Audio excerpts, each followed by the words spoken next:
Thank you all for joining us. My name is Patrick Leduc. I'm a Vice President over at Vermont Student Assistance Corporation. And I want to welcome you all to this first panel discussion. This is the first discussion of what we're calling the VSAC Student Voices Series.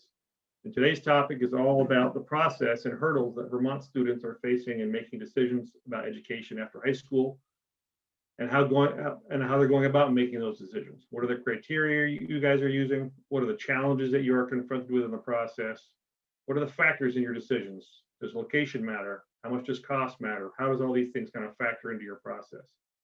And to have this conversation, we're very happy to welcome many high school seniors from across the state of Vermont. We know you're managing a lot right now, and some of you are working jobs and some of you are managing multiple things. We appreciate you spending time with us today. Share your firsthand knowledge and experience about what it's like to navigate the process of planning your next step in your education. I also want to welcome all the legislators that have come to hear this conversation so they can take it back to their work as our elected officials.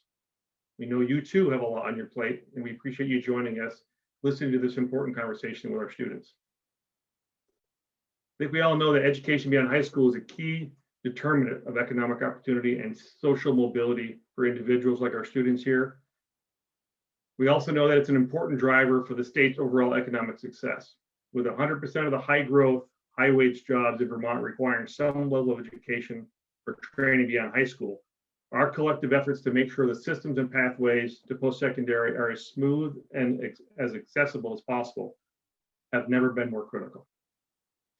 And that's why we really wanted to hear the voices of our students, the ones that are navigating the process right now. So again, to our students, thanks for joining us and sharing the reality of what this looks like to you. Before we get started, let me give you a couple of house cleaning items. First, we've set this up as a town hall style, so our students will be visible and can be heard. And our guests and legislators will be able to use the Q&A function to offer questions that we'll try to tackle later. We'll start with student introductions, and then I'll pose some questions to our students so they can have a chance to respond and discuss what they're seeing and feeling. For our student panelists, make sure your video is on. Looks like all of you have that in place already. Be aware of your background noise, as Seth already kind of talked about. He's at work, and so just manage your mute button as you see fit so you can not inadvertently interrupt one of your peers. As I pose questions, if there's a quiet space and just feel free to chime right in and answer the question. If you want to, raise your hand and I'll call on you to kind of manage that process. And if nobody responds to the questions, I reserve the right to call on a couple of you and see what you're thinking. Sound good? Okay. We've got Beth behind the scenes here a little bit, which the students have met already. If we run into any kind of technical problems or need any processing, she'll help us with that. So let me start by doing the introductions. I want to ask you to introduce your full name, what high school you're at, what town you live in, and then where you are in a sentence or so in the process of kind of figuring out your education after high school plans. Why don't we start with Allie? Hi, I'm Allie. I go to Oxbow High School in Bradford, Vermont, and I'm going to college for nursing. Thanks, Allie. Yeah, Trika? Hi, my name is Atrika Damala, and I go to Winooski High School in Winooski, and I want to get my bachelor's in psychology. Thank you. Kaylin, could you introduce yourself? My name is Kaylin. I go to Mill River in North Clarendon, but I am from Rutland, and I am looking to get an undergrad in biology or animal sciences with a graduate in veterinary medicine. Wow, great. Thank you. Annie. My name is Annie Lindell. I go to Spalding High School in Barre, Vermont, and I'm looking to go to school for nursing. Thank you, Annie. Michaela. Hi, I'm Michaela Marble. I go to Lamoille Union High School, and I live in Johnson, Vermont, and I'm going to college to become a physical therapist. Awesome, thank you. Riley. Hi, my name is Riley Fadden Dupree. I go to Missisquoi Valley Union High School in Swanton, Vermont, and I'm hoping to get my bachelor's degree in nursing. Thank you, Rheta. That's my alma mater. Seth.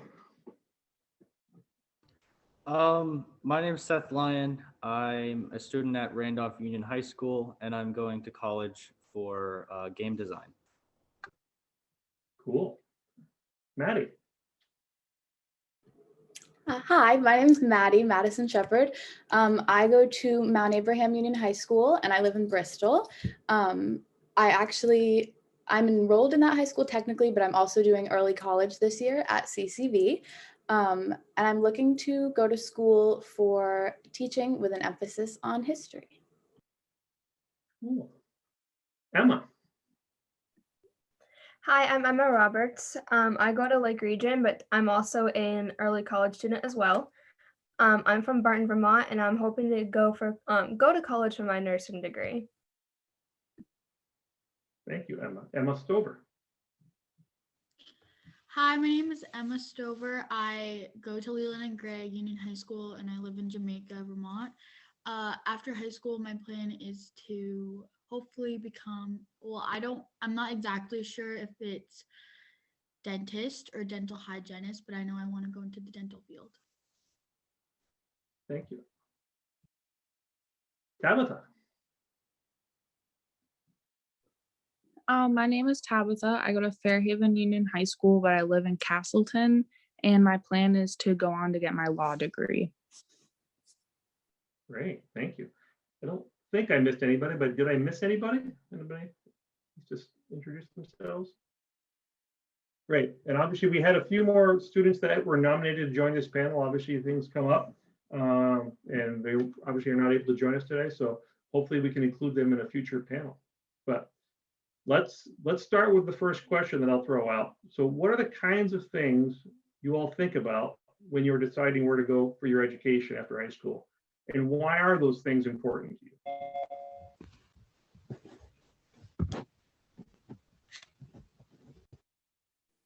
I can go. For me, the most important thing would be like the scholarships and basically the tuition itself. Coming from a low-income family, it kind of determines what choices I have. So yeah, that's what I consider the most. Other things, I guess, would be like the campus itself and just like the environment, how big it is, because I do go to Winooski. I really like the smaller community that we have here, and I really value the connections that I can make in a smaller community. So like those are two of the things that I would look into. Thank you. Sorry. No, go right ahead, Maddie. Okay. I would definitely agree that size is a big one. Also, I mean, I think most Vermont high schools are pretty small. So same thing, I'm just used to being in a small community and like feeling valued and being able to talk in class. So that's something that I was really looking for in a college. And another thing that I looked at a lot was safety and whether the school, was like super close to a city, or some schools had really high rates of like sexual assault and campus violence, which is something that obviously I was not interested in. Also finding a school that was very LGBTQ friendly and accepting and like had clubs and things that I could join where I would, have a community and be with people that I had similar experiences as. Adding to what the ladies before me said, obviously cost is a really big one. Again, as a low-income student, it is just astronomical the amount that colleges cost. But personally, my parents are super supportive about where I go and anything. They just want me to get the best education possible. And with my specialization being in veterinary medicine, I'm really looking towards schools that have high rates of job security after graduation and the capabilities of doing hands-on things. I mean, veterinary medicine is one of those things where you have to be able to have that background in the field to be able to do anything.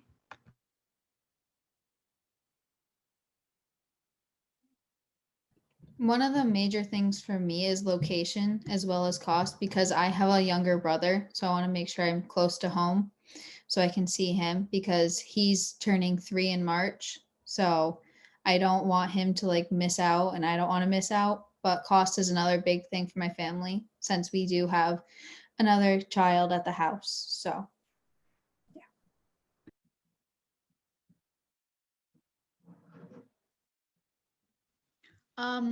I think that I would agree with most of the people that cost is probably the main thing that decides where most students go to college unless you come from a very wealthy household. For me, location doesn't really matter to me, to be honest. I know I'm not going to be like settling down wherever I go to college, and I don't have any ties with anyone here that that would cause me like anxiety or stress if I went to move far away. So and I also live with my grandparents, so I do want to relatively be a little bit close just because, you know, they're of age that, you know, you never know what's going to happen. And they're like my parents. So, you know, of course, I don't want to see them go or pass when I'm at college. That'd be really bad. So, location somewhat close, but like I said, it's not like a huge decision for me. It mostly cost. I agree with what everyone before me has said. And I do think cost is a big thing for every family and every person applying for college when deciding college. But since I want to have a degree in nursing, I also think that a hospital close to the college is important for me and that has a good graduate program and where I can do internships and things like that. I think cost is definitely the big thing for me as well. And I want to be pretty close so I can travel home when I want to. I want to be able to come and go. Let me just pause this for a second because we did have another student join us and just give them an opportunity to introduce themselves. And I apologize if I get your name wrong. Keltuma?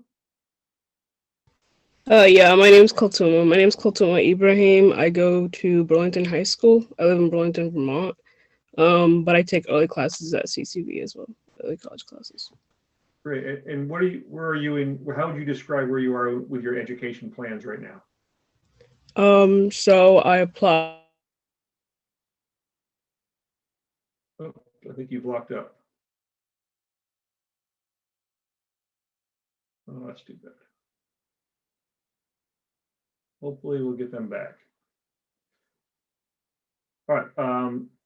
Any other comments while we see? Oh, there we go. Looks like you're back. Yeah, I'm back. Beautiful, thanks.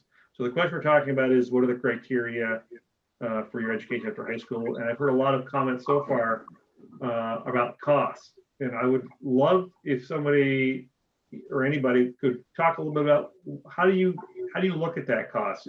Is there a dollar amount that's just too much? Is it a return on investment on what the job would be? How do you guys look at the cost? We know the numbers look a little scary sometimes, but how do you evaluate what's too much and what's enough? Well, like I was saying, it's super dependent on like rate of getting a job after graduation. Like the colleges that I've been looking at are almost 100%. All students that graduate are almost 100% guaranteed to have a career in their given field within 6 months after graduation. So knowing that I will have that security of being able to start paying it back almost immediately does make that a lot easier for me to decide that that would be a valuable place to go. I guess another thing would be how need-based the college is. So even if like the tuition's really high, then if they give out like a high enough financial aid, then that like would still be affordable. So that would also depend on the decisions that are made. Yeah, I would definitely agree with that. When I was applying to schools, you know, you could yeah, see like the sticker price and like this is how much you're expected to be paying, but some schools said that they could give a lot more money than others. I applied early decision, so I actually know already how much I'm going to be paying. I'm going to Bryn Mawr College next year, and they kind of almost assured, like 100%, looking at your FAFSA, this should be entirely affordable for you, which was really nice, just like applying to schools that guarantee that they can meet your needs.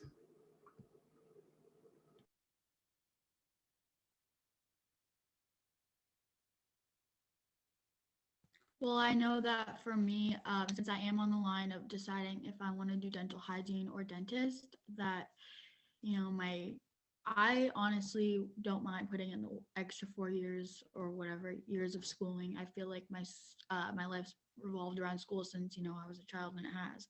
So I feel like continuing it 4 more years is not going to be a huge deal. And with the amount of money that I would make more, like if I went to school longer, and like the jump from a dental hygienist to a dentist for payment wise is so much more. And I feel like if I was to go to do to dental school, dentist, I would be able to pay back my college debt much easier and faster than I would be with if I decided to settle with a dental hygienist, which there's nothing wrong with doing that. It would take longer. And that is a big decision I have to make, is if do I do the extra 4 years and make more money in the long run and be able to pay it back easier, or do I go 4 years, which will be less than the 8 years, but I wouldn't make as much. So I kind of have to like decide that.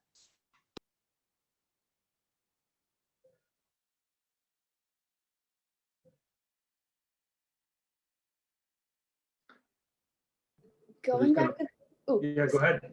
I was just going to say, going back to the original question, another thing that I thought of, which is definitely more, it's a very new thing, is COVID and like how the school is handling, like housing people and classes and how safe they're actually being.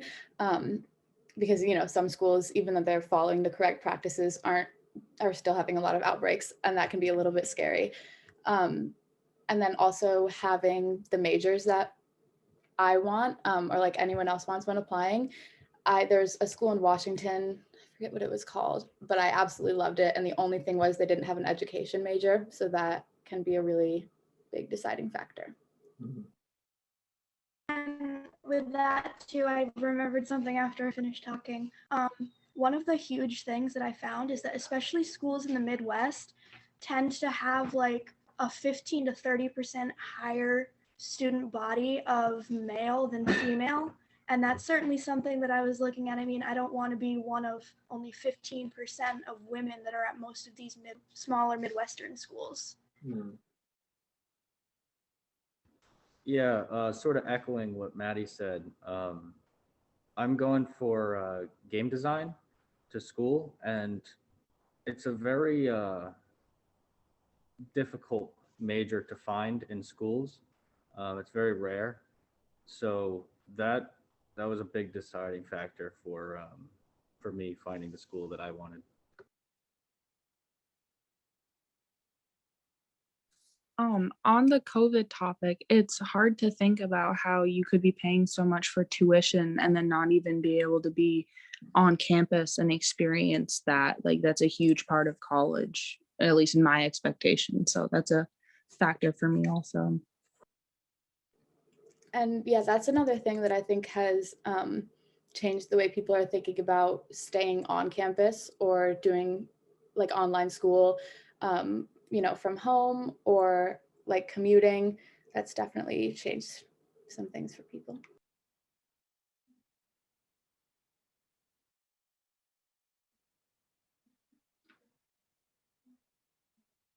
Well, I'll say this: you guys have some witty decisions to make, and that's a lot of pressure. How are you quickly? Because this isn't really on the pre-formed questions, but how are you guys managing the pressure of making that decision? Who do you rely on to kind of help navigate this whole process? Personally, you can go. Or okay. Personally, I since my school didn't go in person until today. Actually, we were all online for semester, which was a very hard thing to adjust to. But it went. We got through it. But yeah, it's like wait, what was the original question again? I lost track. Yeah, who you were leaning on during this kind of Oh really yeah. big decision time? So because it's hard to communicate through email with a lot of the school counselors, I found a lot of information through my VSAC girl. Her name's Holly. I don't know what to call her, but yeah, she really helped me. We did Zoom calls, decided which colleges I wanted to apply to. I'm also a first-time college. I would be a first-time college student in my family. So this whole college process is very new to me and my grandparents. So they have no idea how to do it. They never went to college, and I, of course, have no idea. And so the VSAC woman was very helpful in helping me, fill out my FAFSA and do all the forms and stuff. And it's also more difficult on my end because I am filing it as an independent student for college because when I was in second grade, I got the DCF wasn't involved, but I did move out of my mother's house. My dad was never in my life. And anyway, my grandparents signed legal guardianship of me. And legal guardianship ends at 18. So technically, right now, I'm an independent student, which does help me financially with college. That's another thing that dependent and independents get more financial, or independents get more financial aid than dependent students, which I'm very thankful for. That I am able to be an independent student. However, it does make things more complicated because colleges want me to verify things and send them legal documents that that my grandparents probably have stored somewhere, and it's hard to communicate through email all the time. But we are doing it during COVID, so. Thank you. I was also going to say that my VSAC outreach counselor, I think is what they're called, her name is Carrie, has been by far 100% easily the most helpful person throughout this process. I'm also a first generation college student, so as much as my mom wants to help with making those decisions and can offer insight, it's not, she just doesn't have the lived experience of filing financial aid, or this is what it's like to go to a school that has this kind of environment. And those are really helpful things to know. I have a guidance counselor at my school, but he's working with a lot of people. And also, since I'm an early college student, I'm not allowed in my school. So I've communicated with him maybe twice this whole semester. But with my outreach counselor, we have monthly scheduled meetings where I can ask so many questions and just run stuff by her, and say I was thinking about this, but what do you think? And Carrie has been so helpful answering those questions. I had something else to say, but I might have just lost it, so maybe we will come back to me. Sorry. No problem. Yeah. My counselor, Anne, she has definitely been my support system throughout all of this craziness. My mother never went to college. There's so many forms that she didn't even know existed. Yeah, like Maddie said, the school counselor, they're working with dozens of other kids. So they've really separated their priorities, I guess. But yeah, Anne, you're great. She invested herself into me and made me feel like I could really do it. So she's been my support system throughout this college searching experience. Thanks. Sorry, go ahead. I was going to say, yeah, for me as well, my guidance counselor and the VSAC outreach advisor. Another resource for me personally was I'm part of this program called Upward Bound through Trio at UVM. So they've been kind of guiding me through and just like slowly getting me ready for the college process since my sophomore year, which has been really helpful. And for like emotional support, which I'm sure like we all need, especially at this time, I've been relying a lot on my friends who are also going through the same thing. So it's just, yeah, they've been my support system. I think also my VSAC advisor.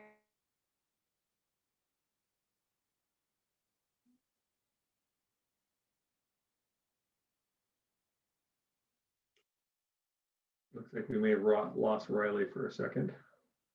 So adding to what the other students before me said, I will say 100%, my VSAC counselor has been amazing.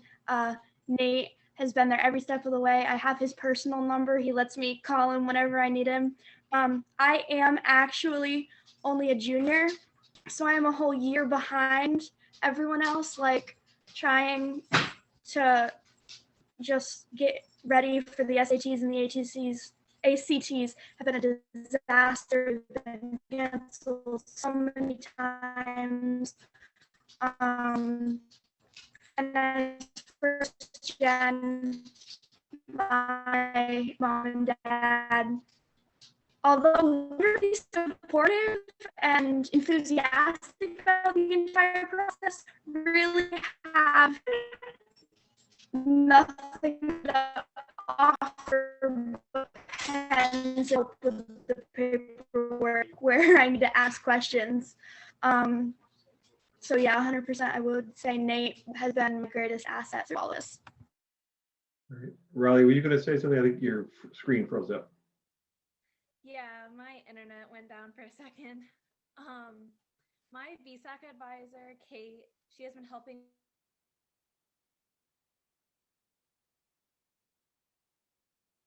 Oh, I think we lost audio on you now, Riley. Bummer. Well, I would love to chat about the VSAC counselors, but I don't want to make this a commercial for VSAC. So let's move to the next question. When you think about the process of selecting your next education program, whether that be a college, a certificate program, or something else, what are the things that you find most challenging? And another way to ask that question is if you could wave a magic wand and change something, and let's keep the cost question a little bit to the side because that one gets really complicated. Just making it free is I think would be great. But if you could change something about the process that makes it easier for yourself or people, your peers to navigate it, what would those things be? What would you change that is currently a challenge for you?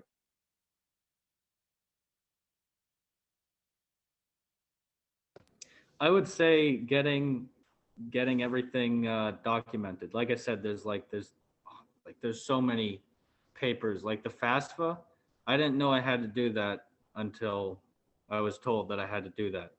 And there were like so many different things. There's these scholarship opportunities. There's like oh, you can take a tour of this school. It was difficult getting all the information from bunches of different people, and really last minute too. So I would say what I would wish for for future students would to be like have that information in some virtual packet, I guess. Because for me, it was really confusing because I had no idea what I was doing or how to get there. I agree. I think that there was so much information from different sources and they come at you literally like a train. My inbox email was so full of college stuff, and we're seniors in high school still. We're doing classes at our high school or like CCV. We have to do all that plus on top of this, like the whole, it's like it feels like an additional class just because there's so much that goes into the college process and making sure that everything you get done on time. It's very important, all the different sources and things. I think it's really important to be organized, and I'm a very organized person and I still struggled. So, it's very difficult. I think that just in general, maybe like he said, lay it out maybe somewhere. I don't really know how I would necessarily fix the situation, but maybe like have a specialized book that has, all the different scholarships and grants and college documents that need to be filled out, not just by the scholarship booklet, but that's not a lot of the local ones that aren't in there. I don't know, something like that. I think that was very confusing overall in the college process.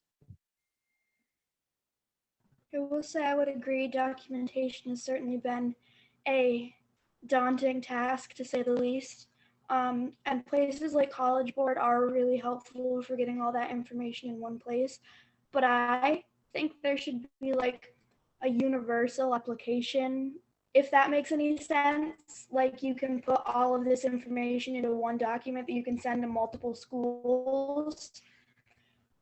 Just because, I mean, I know personally I've looked at least 12 schools, and having to fill out and reach out to everybody individually is really hard. And then you're trying to figure out, oh, what school has what, and now that they're emailing. Thanks.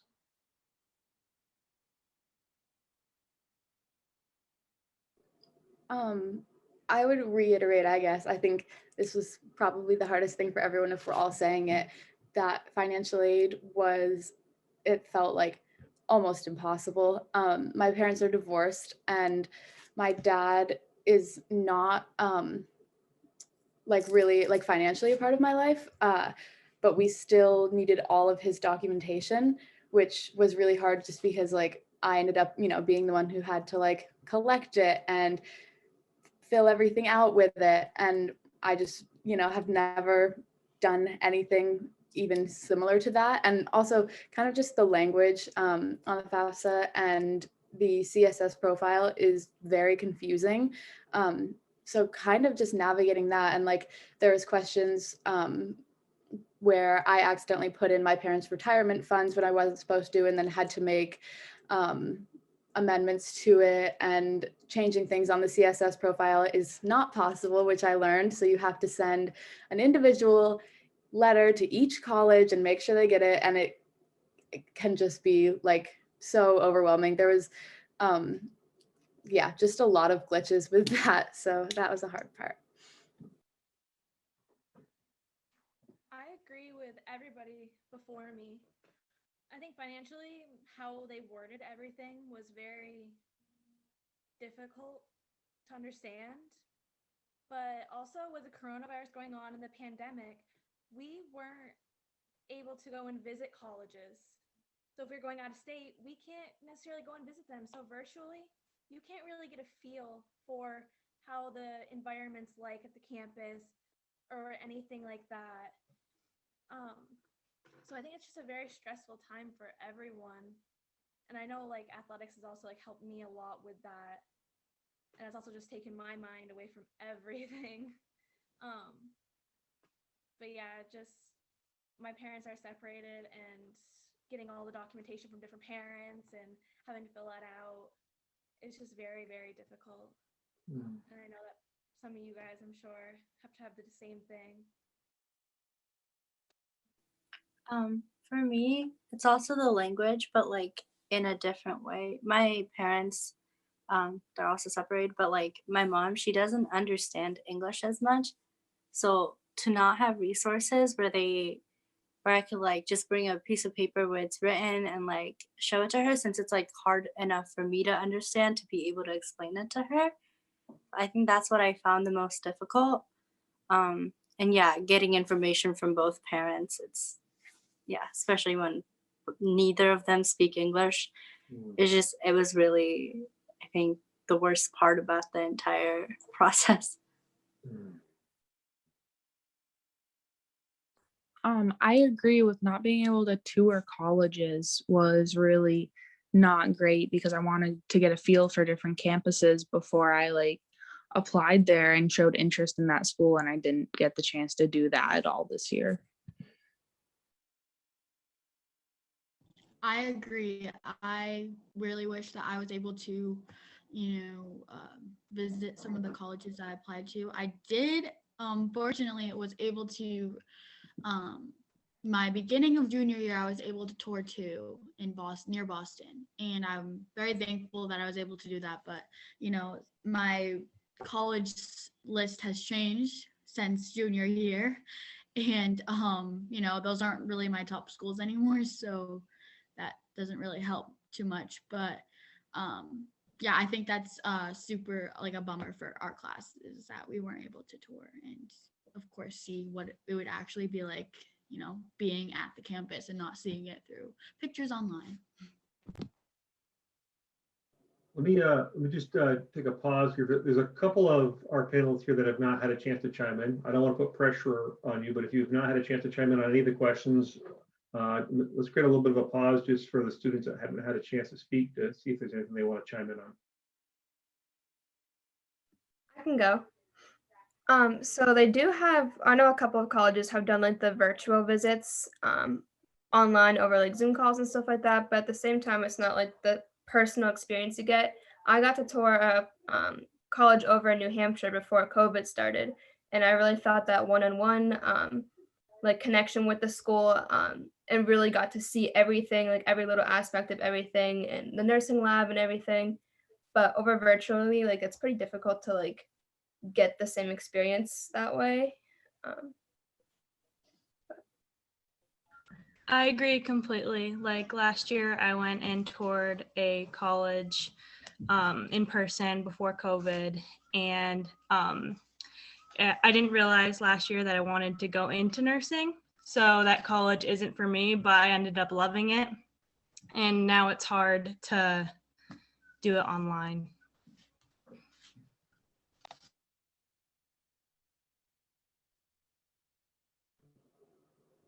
I would say, kind of flipping the question the other way, one upside, one positive is the Common App is so straightforward, and like I felt like it was very easy to navigate. Like obviously the essay was hard and writing everything beautifully so that you get accepted is not easy, but it was very easy to like figure out and know what needed to go where and be able to apply to almost every college through the same application.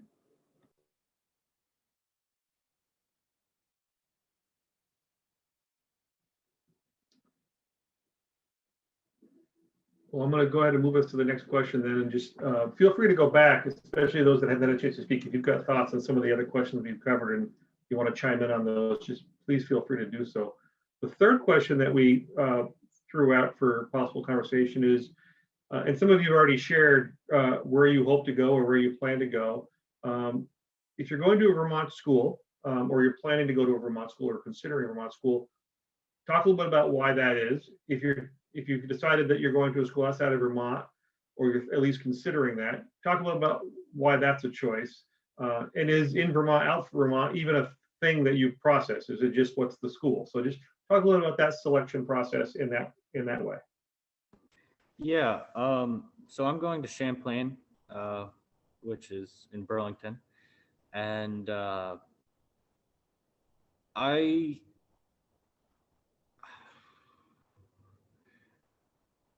I guess the location was really big with the lake right there, the view incredible, and also I'm really close to my family, just an hour drive south, and I'm there. So those were the big things with staying in state, and I didn't even consider like out of state. No, I did consider Massachusetts, but I didn't go out of New England at all because that family aspect is really big for me.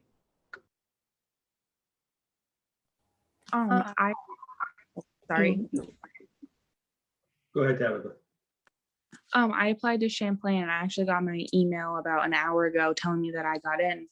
And one of the reasons that I was considering a school so close to home is because I have a younger brother. I want to watch him grow up and experience all the like great things through high school. And my sister is having a baby this summer, and I want to be able to stay close to home so I can watch them grow up. And also, in-state tuition is much lower than out of state, so that is also a huge factor for me. Congratulations, Tabitha. That's awesome to hear. Thank you so much. As on that, I noticed that personally, my degree program is fairly difficult to find. I mean, trying to find schools that not only the credits will transfer from, since I'm doing early college and stuff. I immediately went out of New England when I started looking. My top schools are actually in the South right now.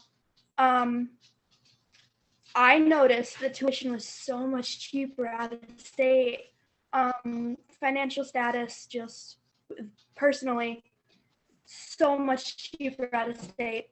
And I have a lot of family problems, so nothing's really keeping me around here. Just out of state seemed like the better option, the chance to get more of those opportunities. Fun fact, vet schools, there are only about 6 decent ones for graduate programs in the entire country. So it's been very slim pickings as to how I'm going to do that. I know I applied to, well, I took advantage of the VSAC free fee waiver, and I applied to 16 schools, which is a lot, and I do admit that. But also, I took advantage of the opportunity, and of course I'm gonna, use it. And I didn't know if I was good enough. I guess I asked that question a lot to myself. Am I good enough? So I applied to a lot of different schools, just like easier schools, harder schools, just so that I knew that I could get into something, and I shouldn't have to worry at this, because I am salutatorian at my school. But at the same time, I don't know, for my high expectations, for what I want to do and what I want to be when I'm older, I just felt like I needed to be the best, kind of. And I did get into Vermont Tech and University of Vermont, but at the end of the day, I don't think I'm going to be going to either of those colleges because, well, Vermont Tech is cheap no matter what. It's like relatively cheap for college. But UVM, it didn't really give me much financial aid, so why would I go there? And it's also 3 hours from me up north, and I feel like going farther up north is going too far away from, like, I don't know, I'm a Southern Vermont girl, like going too far up north, I feel like there's not much for me up there. So at the end of the day, probably not going to be going to Vermont school, but my top school right now is UMich in Michigan. It has a really good dental program. But I did get an interview with Harvard, which was really nice, and I guess it boosted my confidence a little bit because, I feel like if anyone sees a Harvard email in your inbox, you're going to freak out and disbelieve it, I feel like. But I guess that did help me believe in myself a little bit more and, try really hard. And my first semester was all online, but I feel like I did pretty well. I didn't get below a 95, so I'm happy with where I stand right now academically. And Vermont didn't really give me too much financial assistance, so I probably won't be going to a Vermont school. Can you guys hear me? Sorry. Yeah. So for me, it's pretty much the opposite. I got like a lot of financial aid from Vermont schools, and also I have like a huge family here in Vermont. Like I have 9 siblings, and they have kids, So like UVM would be like a big choice because my sister went there and it's like 10 minutes away, and that sounds like great, but I don't know if I want to stay here. And I also want to go to an all women's college, like it's part of like something that I want to do, and I don't really know if they have that here. So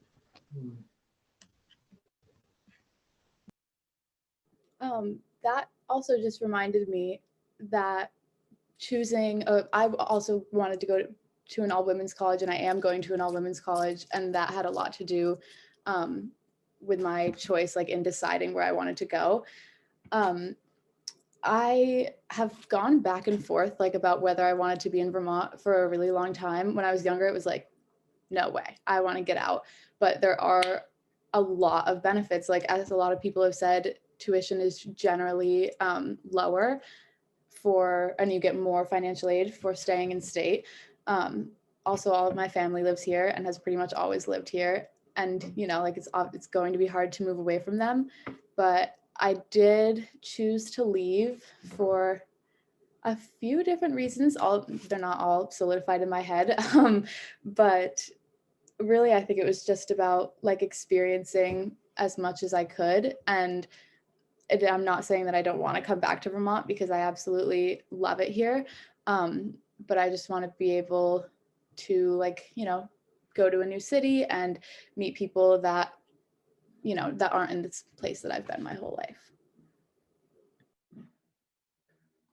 I know one thing for me is I have family that lives in a small town in New York. So like Castleton is actually between where I live now and there. So that's why it was one of my top schools for a while. But then I had a baby brother and I was like, I want to stay closer to home. So now I'm like waiting to see on financial aid offers from Castleton and VTC to see where I'm going to go. Thank you, Annie. Let me just pause there. A lot of connections to family in what I'm hearing, which is really kind of nice to see. Representative Ode, we're about 10 minutes out, and we said we'd try to get some questions in from legislators.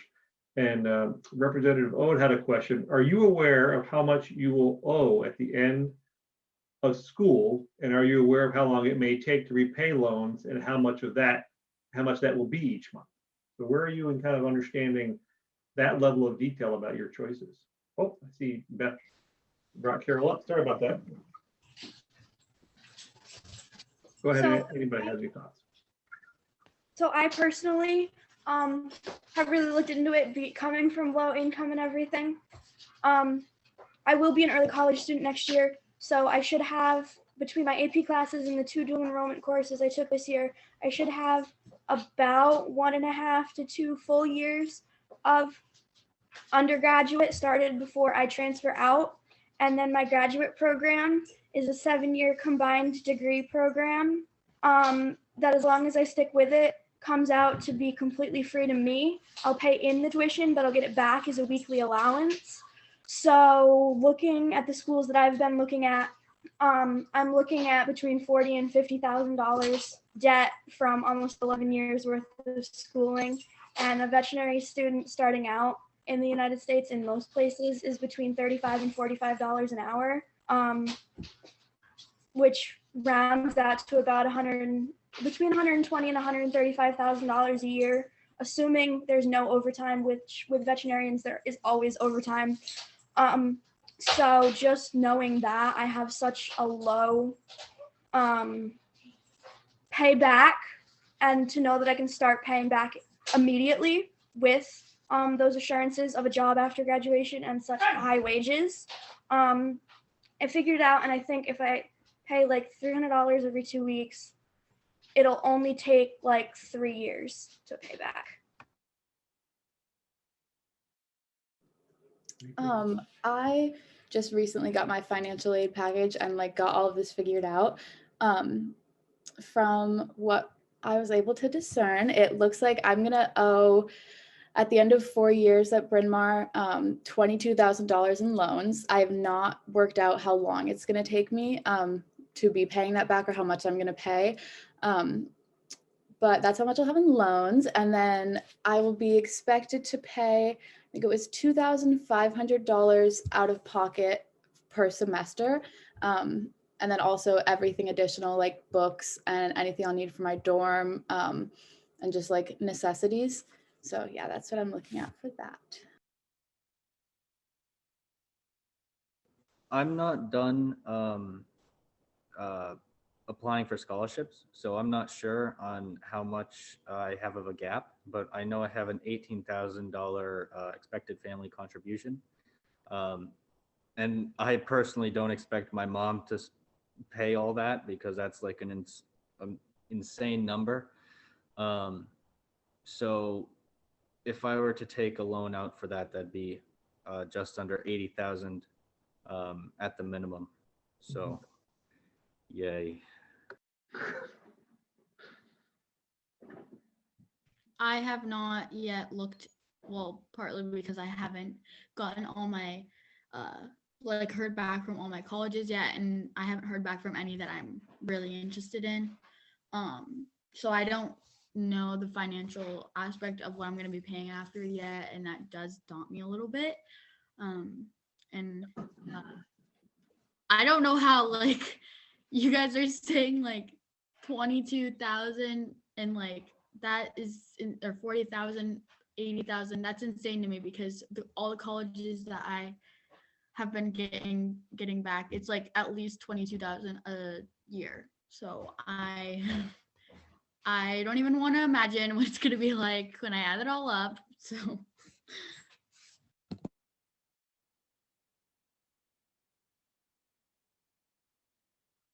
It's a good question for sure, for sure from the representative, because obviously the investment you're making in yourself hopefully has some payback over the long haul, and kind of thinking that through is an important step in your decisioning process. But we're almost out of time. We've got about 7 minutes left on my clock. Let me pause for a second and see if any of you all have questions either for each other about the process, or maybe you just have a comment that now that you know there are a number of legislators listening to this conversation, what would you like them to take away from this conversation? So questions for each other, questions for legislators, or requests for legislators about the process, or anything else you want them to know.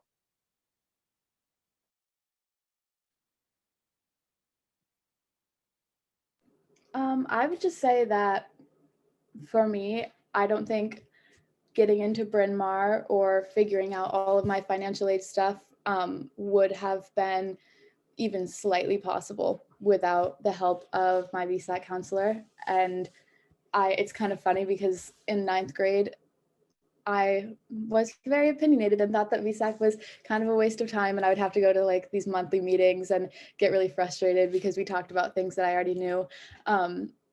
And I was like, I'm never going to use this. But I can say, like, without a doubt, the only thing that's gotten me through pretty much this year. So, yeah. I agree with her. My VSAC associate or whatever was very helpful, and she, like I said, my guidance counselor was not. I was kind of a little disappointed, to be honest, because she wouldn't answer emails very often. My whole transcript was messed up. I found out, being sent to colleges, which they had to like redo, and I wouldn't have even found out that my transcript was wrong if I hadn't asked for it for a college. They wanted me to manually put it in. Don't ask me why, but I basically needed to manually put in my transcript, and that's the only way I found out that my transcript was wrong. It said I took Chinese 1 in junior year when I took Chinese 3, so like it's a little bit wrong. Anyway, no, but my VSAC person, she answers emails.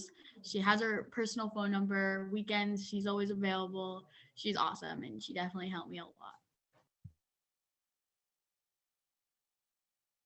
I have to agree and say that my VSAC counselor has been a big help, and that there should be like more people to help seniors and even juniors figure out the process, because I have a lot of people asking me questions.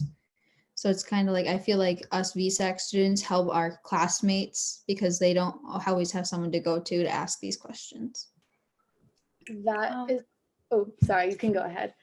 So I was going to say that, yeah, VSAC has been like a great help. Something that I don't know if anybody would really be able to do anything about it here, but a recommendation would probably be to like start the college process earlier for high school students, because I mean, I had help and was prepared for it, but I know a lot of my peers who were panicking because like they weren't informed and didn't have the right type of information in order to like sail through it smoothly. So that's, I guess, a recommendation that I have. Also, another thing that COVID did, I will say something good about COVID. I think it's important to focus on positives. COVID did help with, as a lot of you might know, all of you probably know, that colleges usually years prior, SATs and ACTs were very like they were, that made the decision on if you were getting in or if you were not getting in. And personally, I'm not a very good test taker. I don't even want to repeat what my PSATs were because they were that bad. I was signed up for the SAT, continuously got canceled. And most of the colleges for 2021 students are test optional now. And I feel like that's opened up so many opportunities for so many students, because colleges that you would never think to apply to, you kind of take a shot at, because you know those test scores aren't going to be incorporated anymore. So it's kind of like, and that's like what a major decision is for a lot of colleges, they look at the ACT score, which is unfortunate. I don't really believe in the SAT that it determines your whole, you know, well-being and education. But yeah, I think that COVID definitely helped me in that aspect, as I didn't have to do the SAT and have that extra stress on my shoulders. Great point. Well, I'm going to, oh, go ahead. I found the complete opposite. As a junior, none of the schools are test optional for next year. So I'm a little stressing out about that. Like she said, I've been canceled about 6 times. The only reason I know for 100% positive I'm going to have those scores is because my sending school is offering them. So that is a little nerve-wracking. Just having that extra little thing of cancellations and everything. I think schools should definitely open that up more for juniors as well, since I mean we're just as affected. That like they won't even let sophomores think about taking the SAT. So with the expectation that it's not going to get back to normal by next year, it's just terrifying.